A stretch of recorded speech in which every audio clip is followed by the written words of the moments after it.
What's up, what's up, what's up, what's up? CaptchaCast, episode 3. You know what the fuck it is, man. We vibing, chilling, out here on the off day. I've been listening to a lot of new music lately. Trippie Redd's new album, I still gotta listen to the whole album. But, dude, his song with Lil Wayne is fucking incredible, man. Like, Trippie rapping, bro. I always liked Trippie, I didn't like everything he did, maybe, but I like most of his stuff. Just his voice, his vibe, it was different. His old school shit, man. Wish was fire as fuck. Taking a Walk is fire as fuck. Topanga, come on, man. Like, Trippie's got some fucking bangers, bro. Not to mention my dude Keyshawn. Shouts out Keyshawn. Been to his house and shit. Dude, that's sick. Had this big, I feel like I remember seeing on the pic, he showed me pictures. It had this big walkway.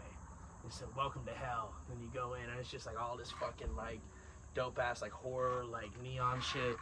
Looks super dope, man. But that new song with Wayne, man, that's the most I've seen him like rap on like an old school like Rick Ross type vibe. Like I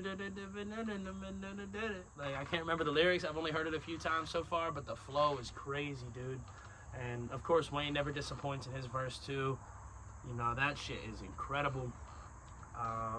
I can't remember what the fuck it's called. I can't remember what that song's called, but Trippie Redd, Lil Wayne, listen to that song, man. You will not be fucking disappointed if you like hip-hop. So yeah, that shit's fire. I just listened to In Your Love by Tyler Childers. That's a good song. The music video got some gay dudes. That's cool, you know.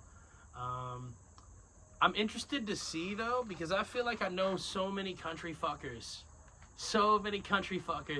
that love Tyler Childers, man. So I haven't asked anybody really yet, but I want to see how they're reacting to them having two gay dudes in the video.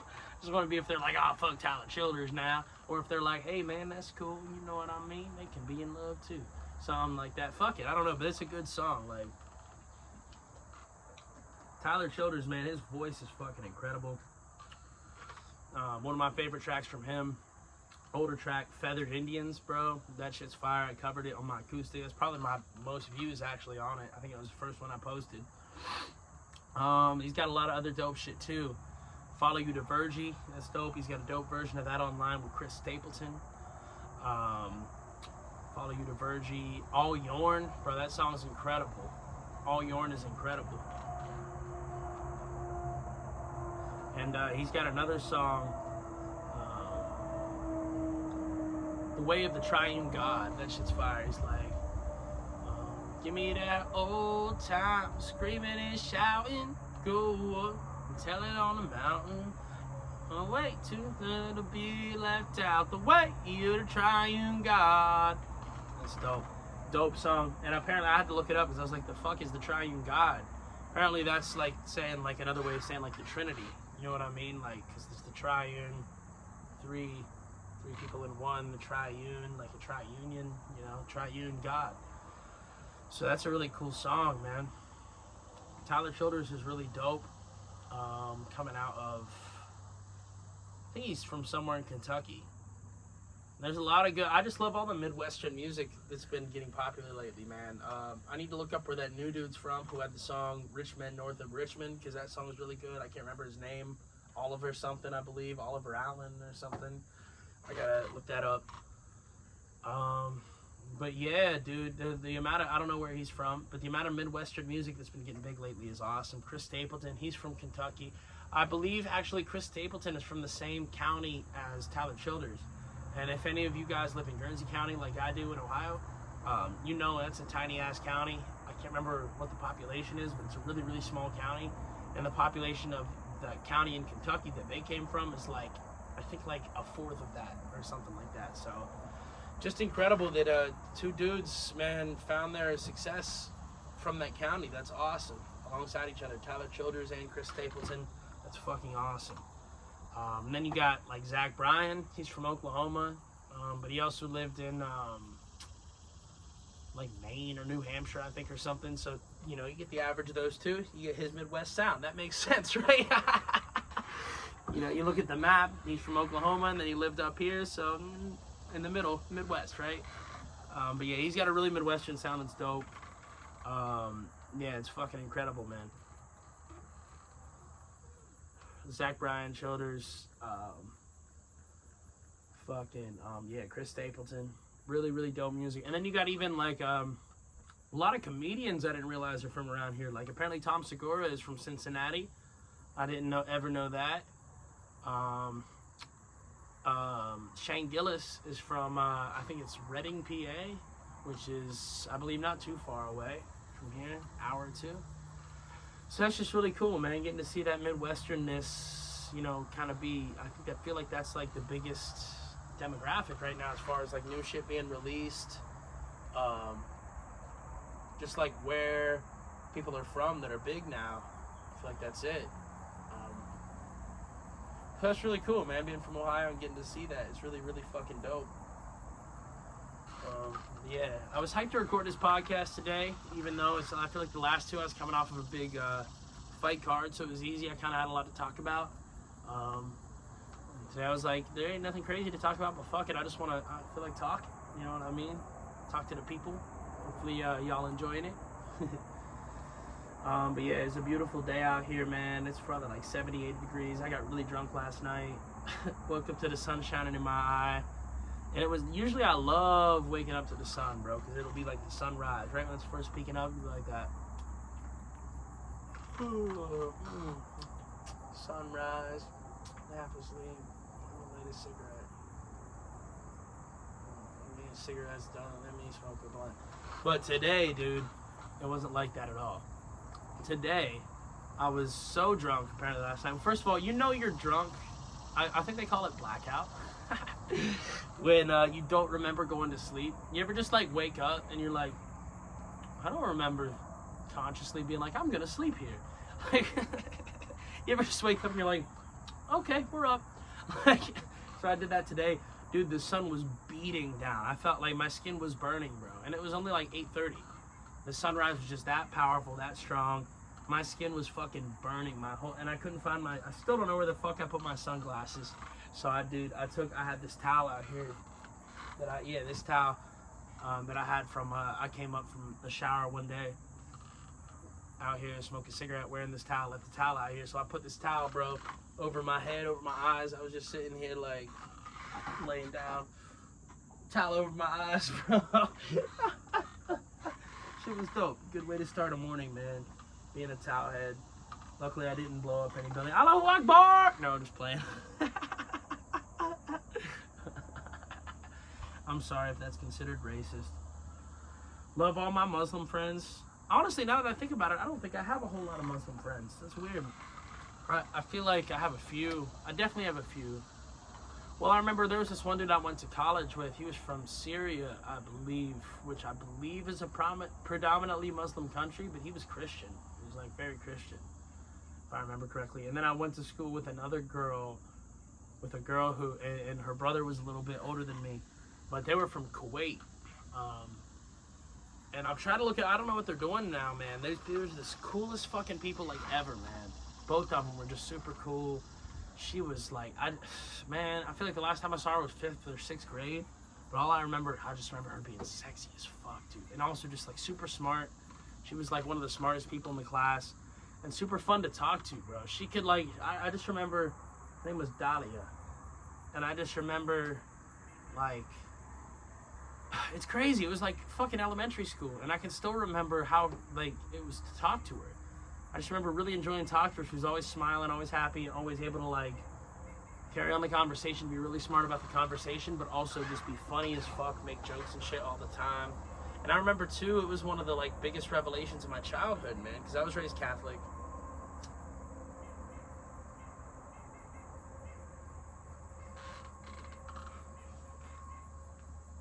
I was raised Catholic, so, you know, I went to church, like, every week, every Sunday when I was young. And I just remember talking to her. We were in, like, I think it was it was 1st grade, but I feel like I remember this day. This is going to sound like I'm trying to suck my own dick here, but I'm just trying to tell the story. I haven't thought about this in years, man, so I'm just trying to remember it, present it as accurately as possible.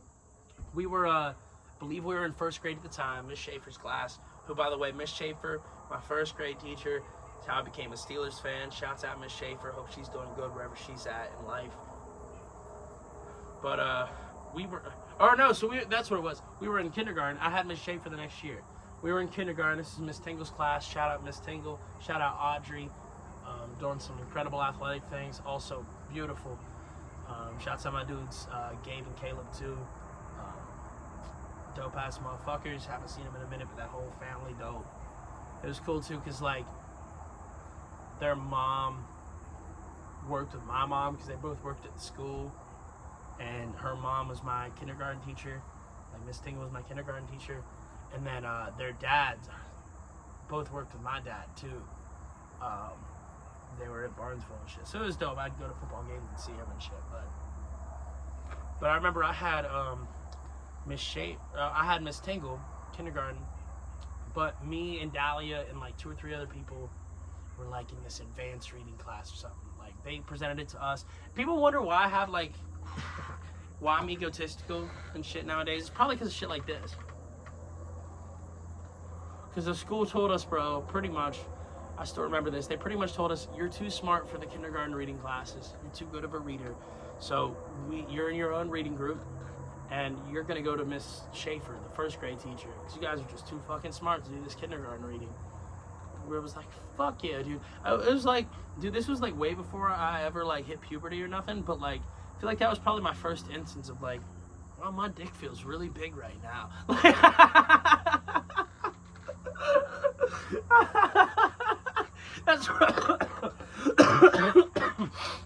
That's probably where that first like seed got implanted of like, I don't know what this is yet, but this is big dick energy. Nobody's ever said that word before, but I feel like it's big dick energy.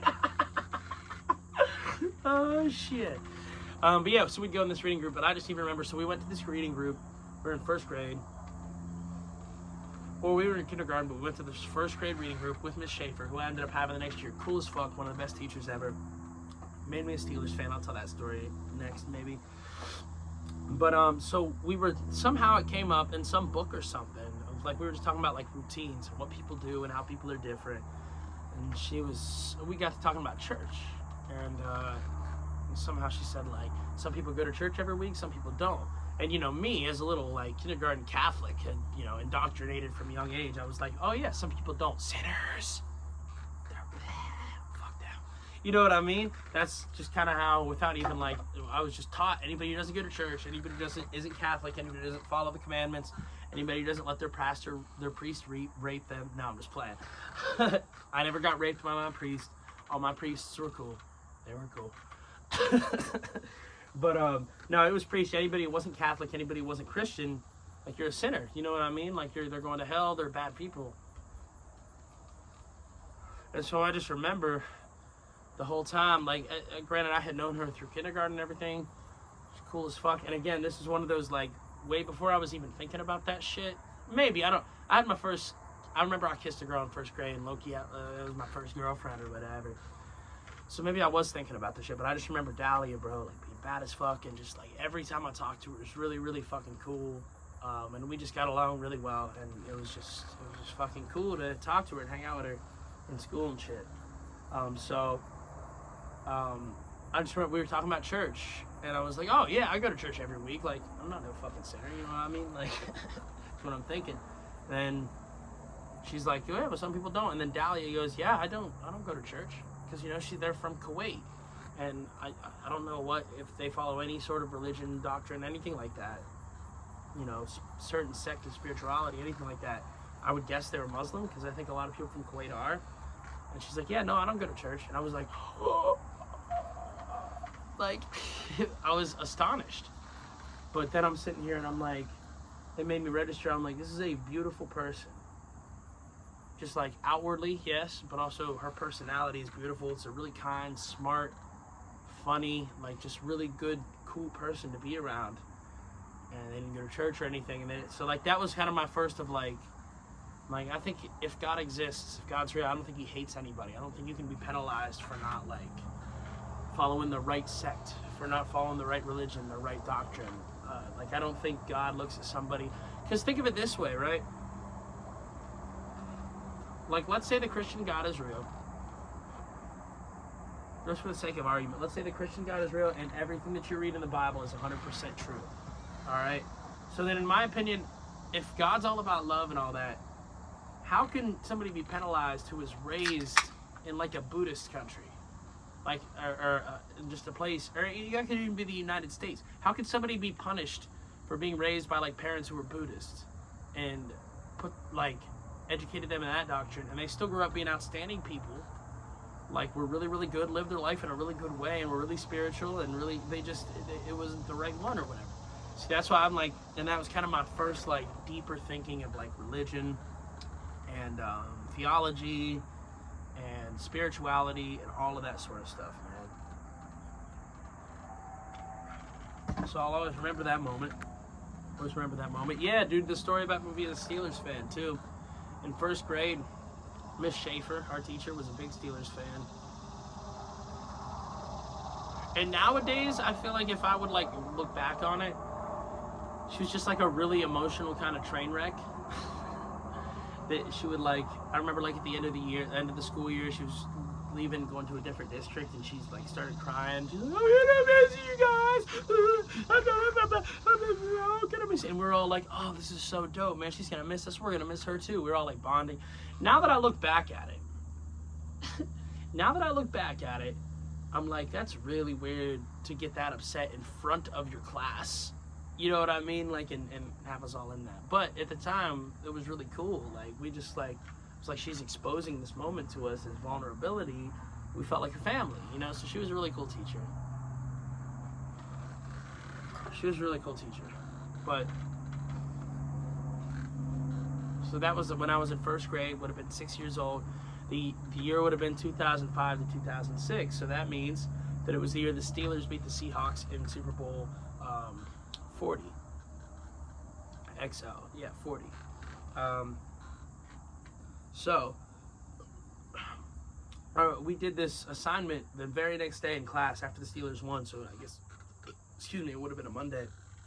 So we were doing this assignment, and in this assignment, we had to, like, imitate, like, we were a newspaper crew, and we're doing, like, these newspaper articles, and we're writing newspaper articles. I'm sure they were shitty because we were in first grade. It was probably like, the cat was gone, and then the cat was here, or something like that. The cat was red. The cat was orange. Some shit like that, probably. But my section that I got assigned, my group, was the sports section. So we were the sports section. And it was all my dudes too, like all the fucking people I would go out and play, like, on inside recess with, and we'd play football and basketball and shit. And I just remember a lot of them were Steelers fans. You had my dude like Tyler, who else was in there? My dude Jake, my dude. Man, I'm forgetting so many people I went to school with. Man, apologize to y'all. Ton of my dudes. We had my dude Dalton. We had my dude Luke too. Bro, that's crazy too, because you look back on that, there's so many people, and you look at, like, what they've done since then, you're like, I would never hang out with that person now. But back then, kindergarten, first grade, all these your best fucking friends. Who cares? Like, you can't predict, like, oh, this person's gonna run away from home at age 16 and then overdose on K2 in the bath. Like, you can't predict that shit. Overdose on K2 in the school bathroom. Like, you can't predict it. So anyways, all my dudes who were, like, my friends that I would play on recess and shit with were in this group, the sports section. So that was dope. We were having fun, and a lot of them were Steelers fans. I think my dude Spencer, shouts out Spencer, he's still my dude to this day. We're gonna get a smoke session soon, homie. It's been way too fucking long, Spencer. You know exactly who you are.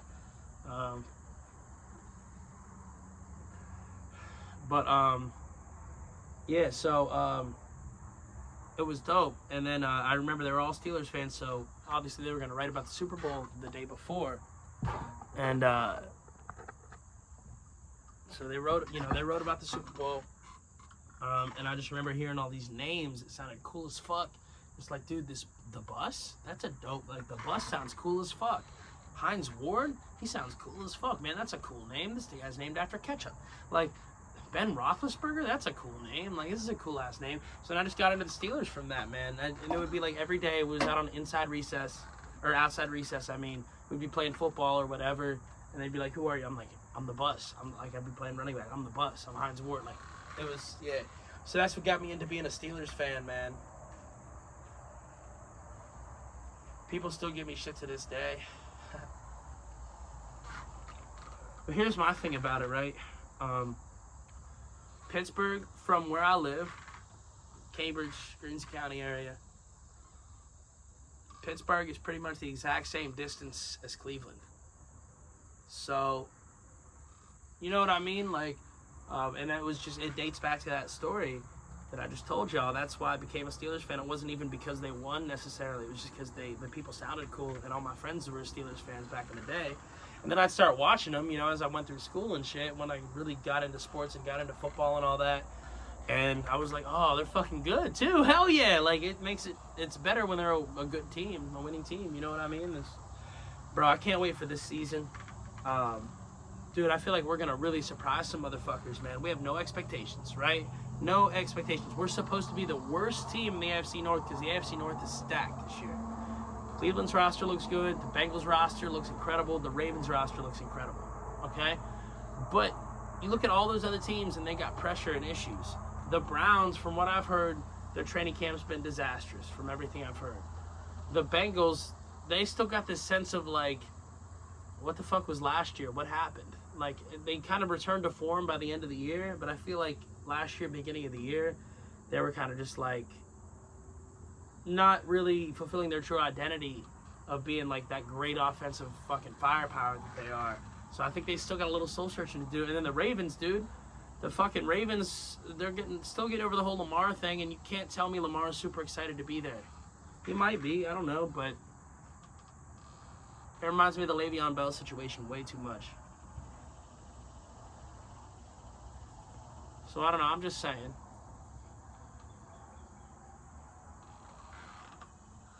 I'm just saying that no expectations. We're supposed to be the worst team in the North. I'm still saying 10, 11 wins and maybe a playoff victory. And I low-key think we could win the North, too. Well, we definitely could. But I think we're going to win the North just because of the no expectations, dude. Kenny Pickett looked incredible in the preseason game the other day. Dude, he looked incredible. I still haven't seen the highlights, but the stats looked incredible. It was like 6 of 7 with like 90 yards or something, and a touchdown, no picks. And the touchdown was a 33-yarder to George Pickens. That connection's gonna be fucking crazy this year. I can't fucking wait, man. I cannot fucking wait. And then you got we got the Herbig brothers. I can never remember which is which, but one of them is playing linebacker. I believe he's starting. He had a sack and a half the other day, so that's a great sign. Now, I have heard, though, that Broderick Jones, our first-round pick, has been a little, actually not even a little, I was trying to be nice. I've heard he's been really disappointing in camp, and they're having somebody, he's probably not going to start this year, so that's a little disappointing. He's our first-round pick, and we desperately need linemen, so we're going to have to see how that goes. But he's still young, still a lot of time to develop, still a lot of time to grow, so we'll see what happens. And then some other interesting shit that happened. We had a fullback, right? Well, so last year, Derek Watt was our fullback. I don't really understand why we cut him, unless he was asking for a lot of money, but he's still a free agent, so I guess that makes sense then. I'm glad we cut him if he's still a free agent. That means every other team's thinking along the same lines. Either he wants more money or he's not really that good, so. But, so then we had this fullback. He was an undrafted 7th round, I'm sorry, not 7th round, obviously. He was an undrafted rookie from I can't remember where he went to school. But so this dude was going to be our starting fullback, looked good in camp and all that, and everybody was kind of up on him. Then all of a sudden, a few days later, this dude retired. Like Cam Hayward said that he saw him talking to Mike Tomlin. He's like, usually when you see those talks this time of year, that means you're getting cut. So I thought he was getting cut. And he's like, no, because the next day, dude ended up on the reserve retired list. So that's just kind of strange. We never really heard a reason for it. He never gave an explanation that I know of. Dude just retired at like age 21 or 2 or 3 or something. You know what I mean? Or 4. interesting when he was going to be the starting fullback for like one of the most storied franchises in the NFL. I'd really love to know the story about why the fuck he retired. I can't remember the dude's name off the top of my head. But if you could hear this, do wherever you are. Come be on the podcast, bro. Let me ask you about it. Tell me your side of the story. Tell me why you retired. Yeah. So it's going to be an interesting year. I think now they're having Connor Hayward run fullback, Cam's brother. But he played a ton of running back at Michigan State. I remember him being pretty good, too. So I think that's going to go pretty well. Zach Banner, the tackle, also, I think is going to get a lot of fullback work this year. And I think he's done that before for us. I think he has a touchdown or something. I definitely remember him getting a carry or something in the past. Or maybe just, like, blocking really well as a fullback to somebody's touchdown or something. But I remember him playing fullback and being very fucking good at it. So I'm excited about that. I'm excited about the season, man. It's going to be incredible.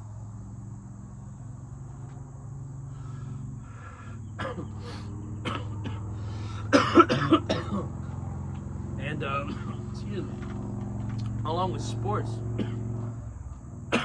found this really interesting dude. This might be the most interesting MMA fighter or UFC fighter of all time.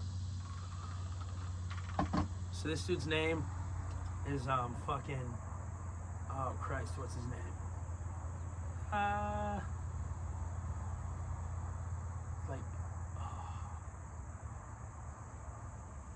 can't remember his name, bro. But you can look it up. Or just look up. Oh, no, fuck it. I'm talking about some other story. Okay, I know the story I'm trying to tell. So this dude's name was Joe Son. All right? Probably the craziest MMA fighter, craziest story ever. So this dude went 0 for 4 in his MMA career. Lost all 4 of his fights, right?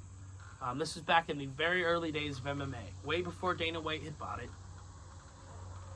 And pretty much everything was legal. And that includes crotch shots. So, like, nut shots. And they're wearing cups, but still. So anyways, this dude, Joe Son, is the only person in UFC history that's ever recorded to submit via nut shot. He was fighting this dude who was mastered in karate, which you don't see a whole lot nowadays because karate is a very defensive art form from what I understand. It's not great for UFC. Also, there's not a lot of wrestling in karate. But this dude was a karate practitioner he was fighting against. And Joe Son, and this is the type of crazy motherfucker this person was, right? When he was introduced, they called him the founder and lone practitioner of Joe Sanbo. This man named a martial arts fighting style after himself and claimed to be the sole practitioner. Like, no, that's just how you fight. Like, that's just your personality. That's just Joe Son. It's like, what? Joe Sanbo. Anyway, so they're fighting. Joe Sanbo's wearing this fucking weird thong, or Joe Son is this Korean guy. He's wearing this little, like, weird thong thing. It's really, really, really fucking leaves nothing to the imagination. You're like, whatever. So they're fighting for a while. It's a good fight. You know, fighting, wrestling a little bit. Good fight. Then at the end, Joe Son gets this guy in a fucking choke. So he's fucking choking him. He's got him in, actually, it's like a front choke. So he's got him in, like, a front headlock. And then they get on the ground. He's still got him in the front headlock. And then the karate dude just starts fucking wailing on Joe Son's nuts, dude. He just starts bop, bop, bop, bop, bop. Like fucking a good 5 to 20 times, dude. Like, Culture just flew right over me super close. It was cool. But anyways, yeah, bop, bop, bop. 10 to 20 times, man. It's fucking insane. You can watch it. It's on YouTube. Look up Joe Son versus... I can't remember what the other guy's name is, but just look up Joe Son fight, and that's probably the first one that comes up. And so anyways, he gets his nuts wrecked, and he doesn't even, like, turn it. He's still got him in the headlock, and then eventually you can tell it's like, if you're a dude and you've ever been hit in the nuts, you know exactly what the fuck I'm talking about. At first, it's a really, really fucking painful nut shot, but that's not still as bad as it's going to be, right? So you feel it in your nuts at first, you're like, oh, God, why can't I just die, right? Yeah. And then it subsides. It's gone. For about 30 seconds to a minute. And then after that 30 seconds to a minute, then it's right here. And then it starts traveling up your entire stomach until your entire fucking stomach and nervous system is in pain. You're just... And it's somehow way fucking worse than the nut pain you felt because you feel like you're going to die. You're like, can I have children still? Oh, I shouldn't feel like this. You want to throw up your nuts somehow? Like, you want to throw up as if, like, to feel better, because it almost, like, now looking back on it, it feels like you're super, super drunk and need to throw up. But when you're super, super drunk and need to throw up, you're fine, you move on. You can't do that when you're hitting the nuts, because you start dry heaving, you're like, huh, huh, oh, you just go, oh, and then, like, you could throw up if you wanted to, but it's not going to help anything. You still got hit in the nuts, you just got to wait. There's just a time period. And that's from being lightly tapped. That could be from a flick. That's a flick to the nuts right there. A little. And then occasionally somebody like hits you, and you're like, oh, one hit. 10, 20 minutes off your day from one hit. Now imagine, bop, bop, bop, bop, bop, bop. Oh, man. But it's tough. And you're going to feel really bad for that dude until I tell you the next thing. So the next thing, Joe Son, 0 for 4 in fighting, ended up quitting MMA to pursue an acting career. And if you've ever seen the Austin Powers movies, you would know who he is. Joe Son is the dude in the first Austin Powers movie who throws shoes at people. Remember? He's Random Task, the oddball task guy. And, like, he shows up at their penthouse suite after they get married. He gets married to the Fembot or whatever. He shows up and he just cracks his neck. He's like, good Korean dude. And then he is acting like he's their, like, room service. And he pulls up the lid. And under the lid is just a shoe. And he throws it at Austin Powers. And it hits him on the neck. He's like, oh, God, man, honestly, who throws a shoe? You know? That's Joe Son. The Korean guy is Joe Son. So he was in, I think, 2 Austin Powers movies, and some other shit started, like, he was funny in them, did his job. Well, then he gets arrested for kicking his roommate's car door in. So then he gets arrested, gets out of jail, is on probation, gets arrested again for a probation violation because he moved somewhere and failed to report it. Gets arrested again. While he's arrested again, they're getting his fingerprints, and this time they're getting DNA and shit from him. He's like, okay, he complies. Well, as they're getting DNA from him, they run it, and then they're like, holy shit. This matches up with a rape case that we had on New Year's Eve of 1997. So this dude his DNA is a 100% match. And so then they talk to the lady who was the victim, and they show her a picture of him from that time period. And she goes, yeah, that is 100% the guy that I see in my dreams every night, in my nightmares. Right, who is like, and this wasn't there's no such thing as good rape, right? We can all acknowledge there's no such thing as good rape. There's bad rape and worse rape. This was like the worstest rape. One of them.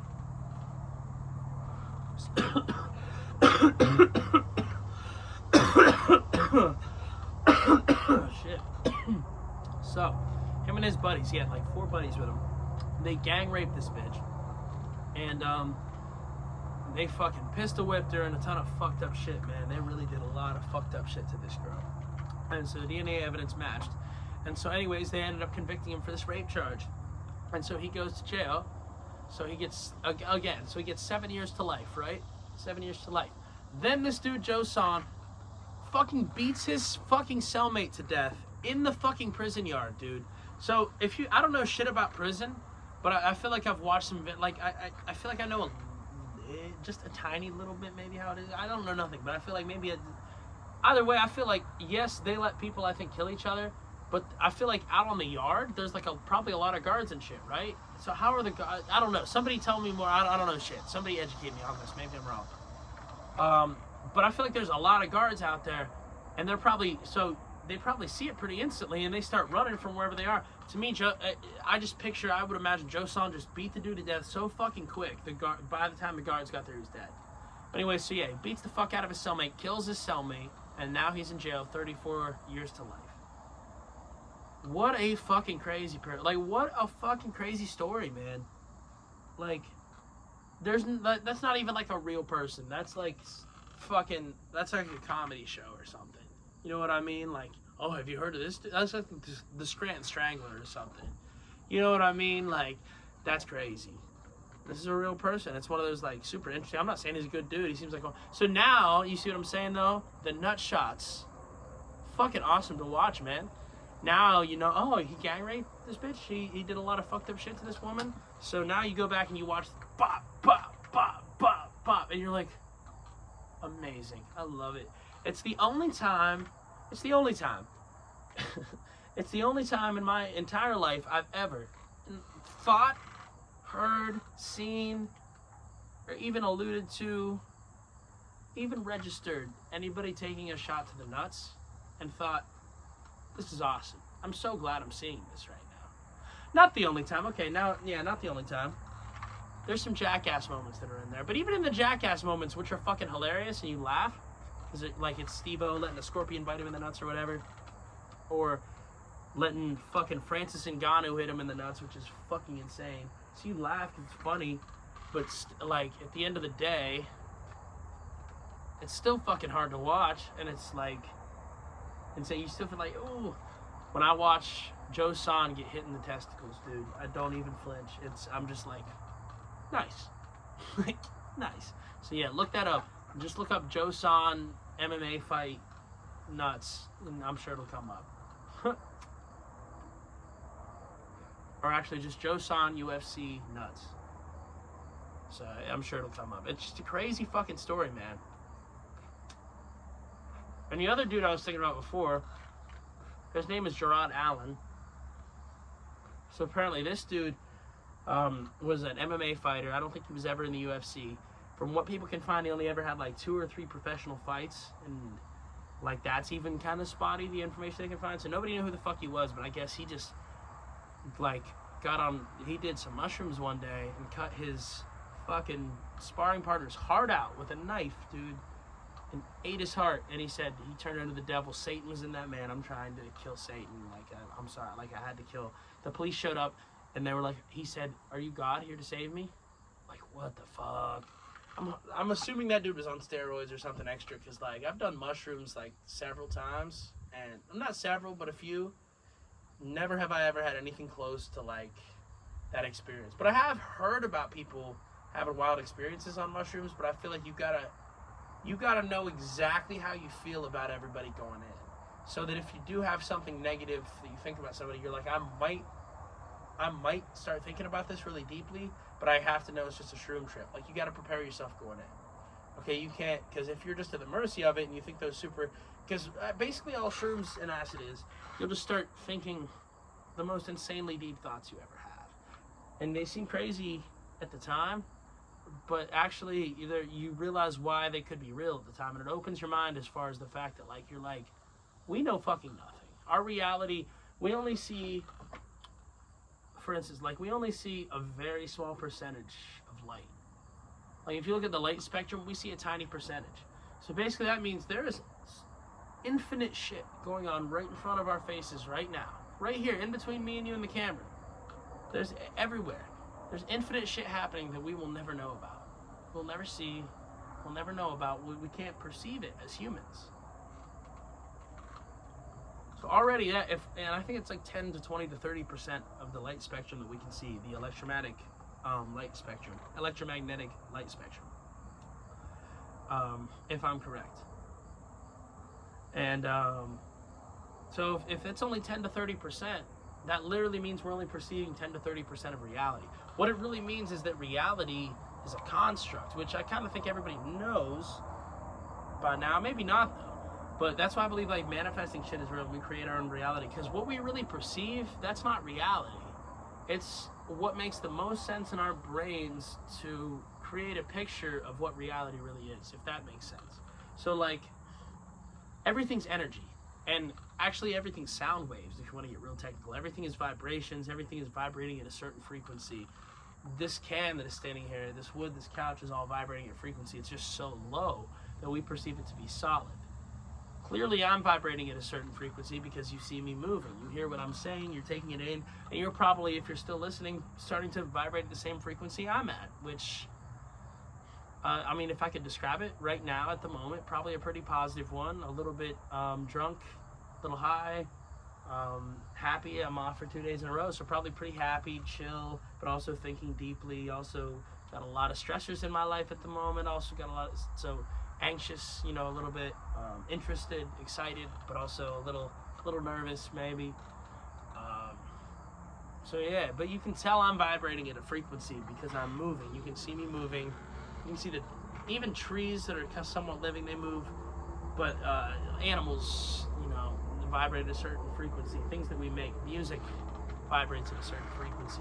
All this, but really, when you look at it, even the like the couch and the wood are vibrating at a certain frequency. They're just so slow that we can't perceive it. But there's a line. So once you get past that line, there's still differences in things.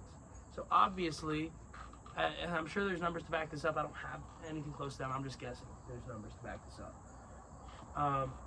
But so the reason why we perceive, and they are different, but the reason why we perceive like wood is this hard, like, you know what I mean? Like it's there, it's solid material, and then we see a couch as this like squeezable, soft, you know what I mean? Kind of more soft, yeah, easily malleable material. Well, that's because they're vibrating at different frequencies from each other. But they're both below what we can perceive, so we perceive them both as just solid. But if we could really see all the vibrations and the frequencies and the molecules and the atoms and everything like that, we would see a lot of crazy shit. I don't entirely remember my point on this. Oh, no, yeah. So that's why I believe in manifesting, dude. Because basically what that tells you is if we only perceive a certain amount of reality, and you know that there's crazy people in the world, right? There's people that have lived their entire lives thinking some shit that's incredibly not true. But along those lines, there's way more successful people that before they were successful, they walked around life knowing, for more or less, or just really, really believing they were going to make it. They were going to be successful. Convinced of it. P. Diddy used to say, P. Diddy has a quote. He said, man, I used to work this job. I parked cars. He said, when I was a valet, whenever I parked cars for people before I was big, I just imagined myself just driving down Sunset in a fucking Lamborghini. And he said, and guess what? One day, I was driving around Sunset in a Lamborghini, and then I just thought to myself, I remember envisioning this. And it was the same fucking vision. Right? And it goes the other way, too. Mac Miller, in one of his biggest songs, Self-Care, he's got a bar, that Mercedes drove me crazy, I was speeding. And he also had a DUI for speeding and drunk in his Mercedes. But he wrote that before the DUI. You can manifest shit that way. Like, it's crazy. He remembers, there's a clip where he talks about that. And then the Young Thug's got one too. It's a similar one about driving in a car somewhere. But yeah, dude, and Diddy would also say, don't pay attention to what nobody's doing. Okay, don't pay attention to anybody else. Like, that doesn't mean be a dick to anybody, you know what I mean? Like, be not, but like, don't worry about what people are doing, because it doesn't matter. Just do what you need to do. Create the life you need to create.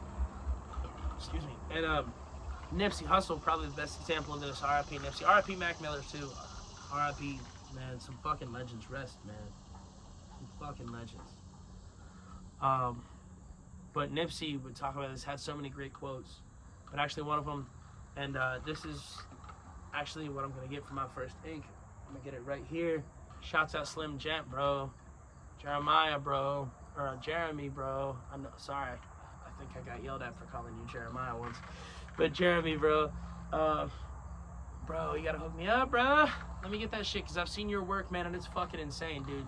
Slim Gent. The only reason I'm calling him different names, I don't know what I know Slim Gent's his rap name. He makes really good fucking music, too. But, Jeremy, I think he goes by Jeremy just for tattooing. Fuck, I'm trying to remember the name of the shop off the top of my head. My bad, bro. Fuck. Can't remember.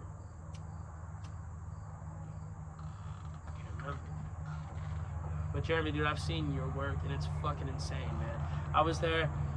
Bro, this shit's dope. I was there one time. He was tattooing one of my dudes at the crib. We were all just there, like, chilling. And my one dude had smoked some weed.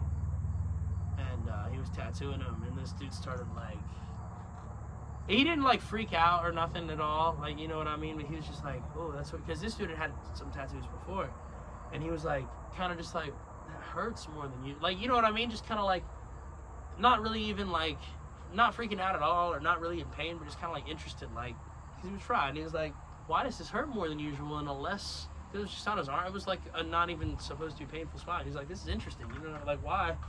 And he's like, well, that's because you smoked, and you're thinking about it more. I'm like, oh shit, I bet that is how it is, you know what I mean? But he also has this piece, man, that's on my one dude, Keys, and I'm hoping to get him on the pod soon. I literally just talked to him about it like an hour or so ago.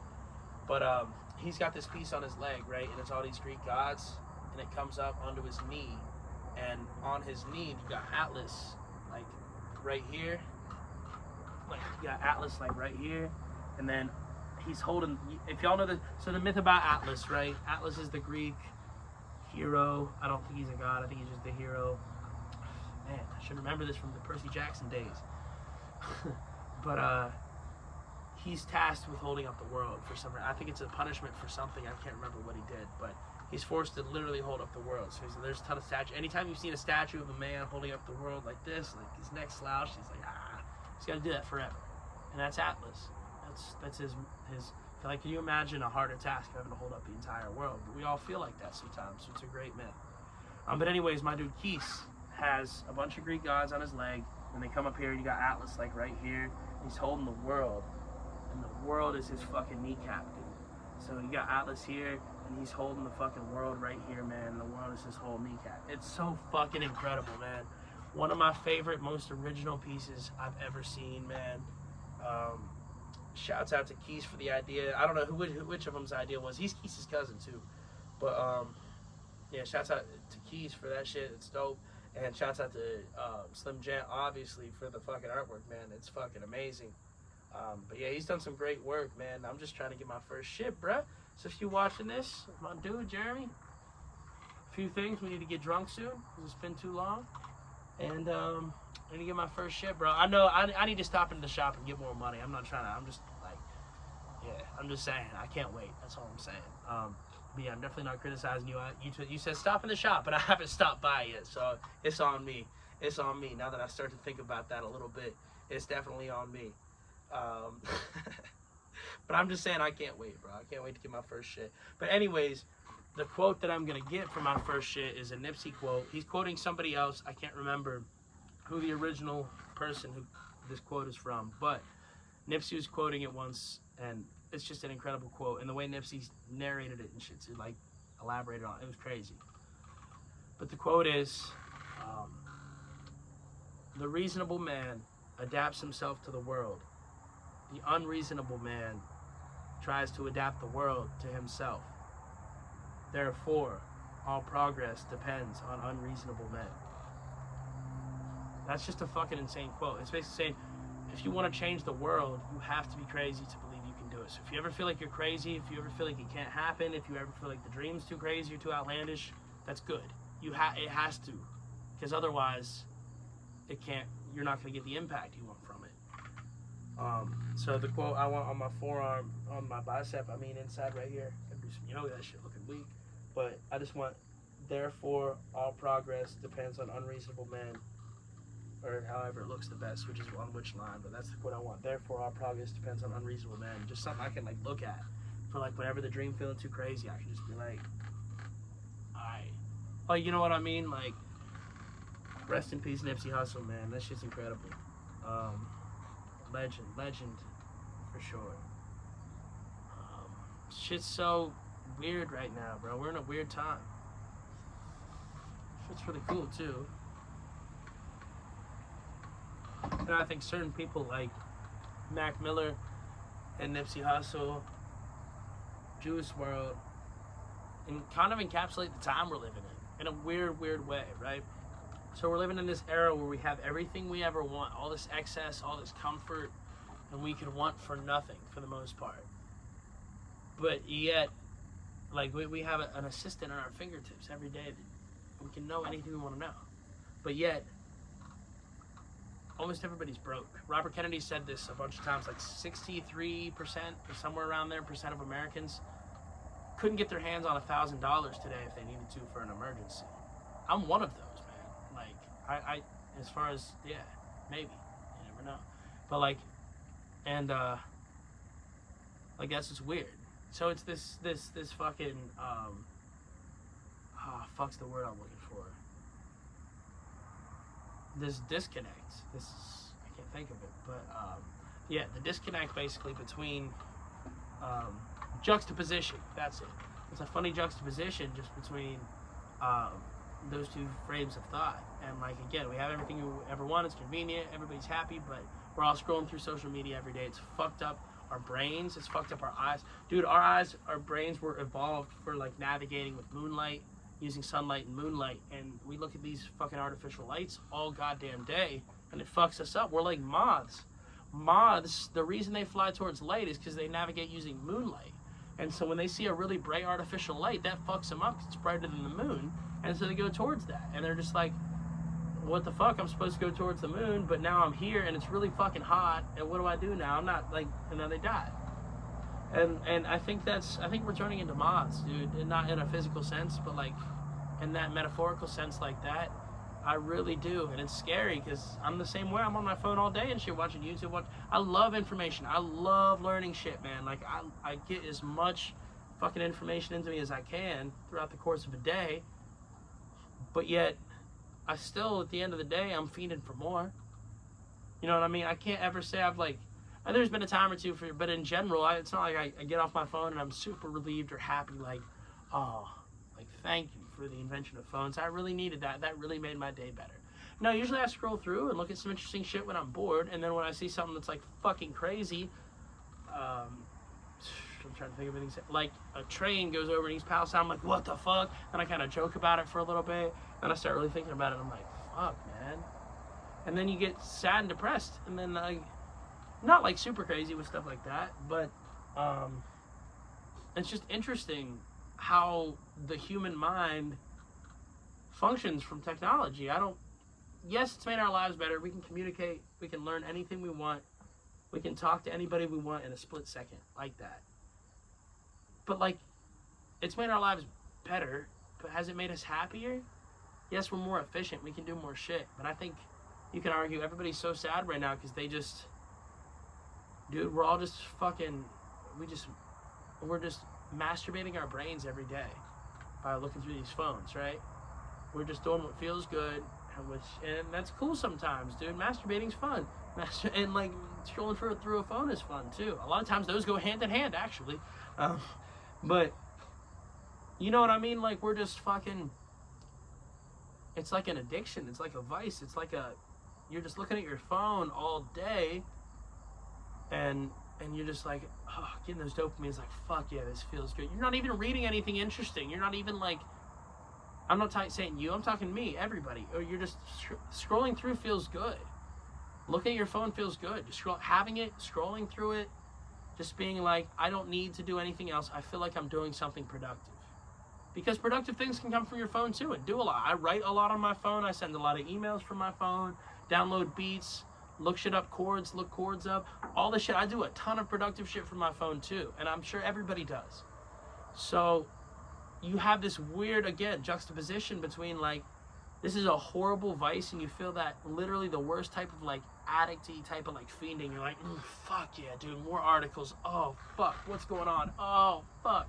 It's not even, and there is a lot of like actual like porn and sexuality involved in that, because you see these like women that get big on all these sites that are just bots, or like dudes who are like thirst traps.